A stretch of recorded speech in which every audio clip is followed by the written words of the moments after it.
Bonsoir mes bien-aimés dans le Seigneur, je viens vous faire ce partage qui va beaucoup vous édifier, qui va vous faire du bien.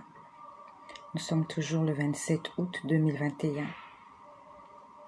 J'ai vu quelque chose cet après-midi et j'aimerais le partager avec toi.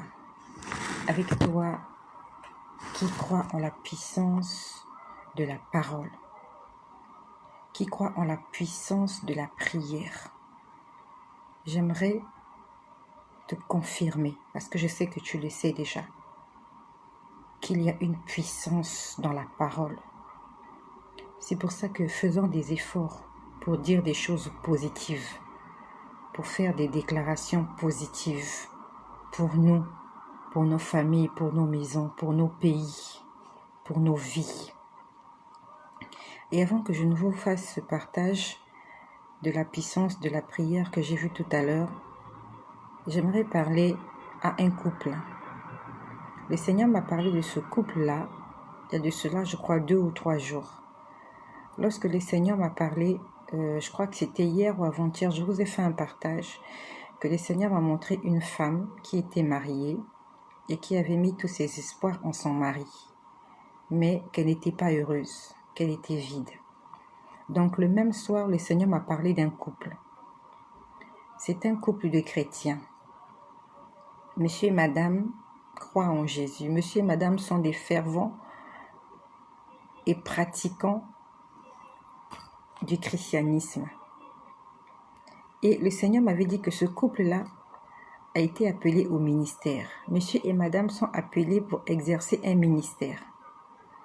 Mais seulement le monsieur n'a pas envie. Le monsieur est très hésitant. En fait, il ne veut pas se jeter à l'eau. Le Seigneur lui a demandé d'aller dans une autre ville afin d'exercer son ministère. Mais il ne veut pas. Le Seigneur est en train d'envoyer un message à ce couple-là.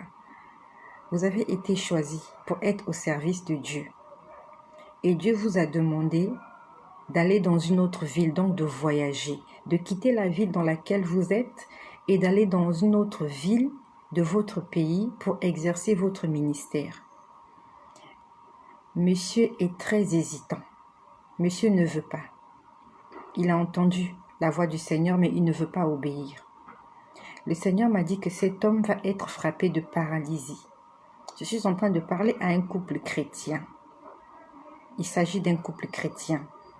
Le Seigneur vous appelle à aller exercer votre ministère dans une autre ville de votre pays.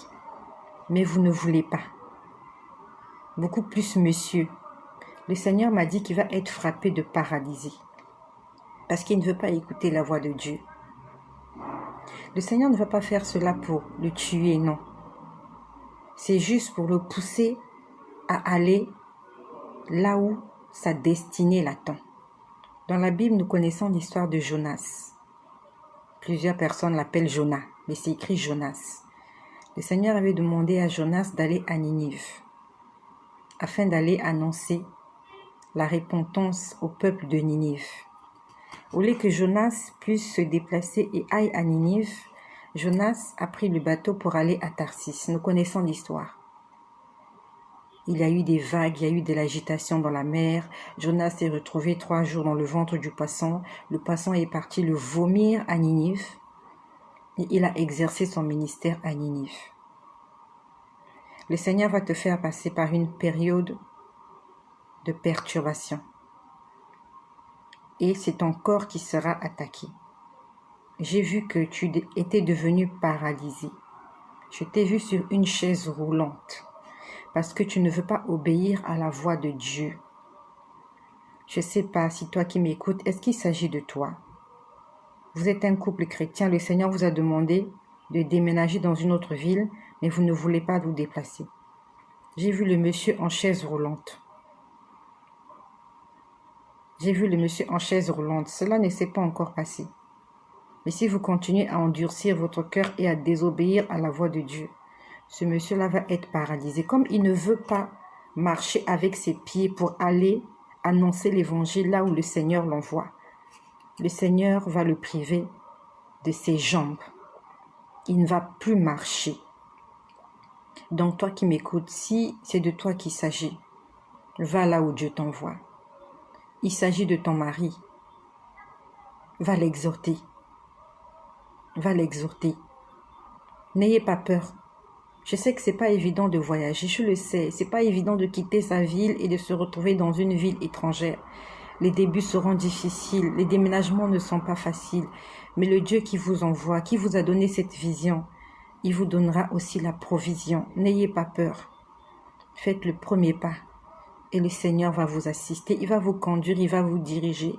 Il ne va pas vous laisser tomber. La Bible nous dit que l'ouvrier mérite son salaire. Si tu travailles pour Dieu, tu auras une rémunération, non seulement dans les siècles à venir, non seulement au ciel, mais dans ce siècle présent aussi. Le Seigneur va te rémunérer.